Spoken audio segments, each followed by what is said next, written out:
Hey everybody, Joe with the Jeep Shop with a quick pro tip here for you.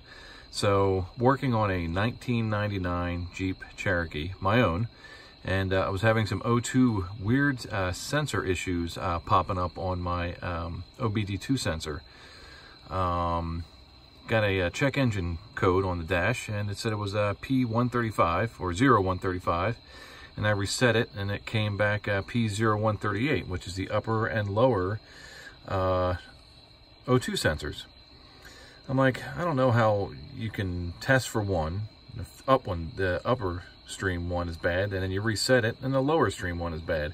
After doing some research, found out that in the engine bay where this fuse box and relay is, this fuse was blown. I don't know what position it is, but if you take a look at your box, I believe it's this guy, right? One of these here. But yeah, just look at this.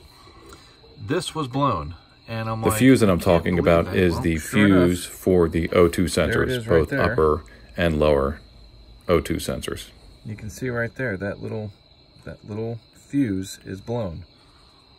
So I replaced that, and I'm going to do a quick reset of my check engine codes, and we'll see what happens. But yeah, it would start, it would run, but get really rough, and then the check engine light popped on.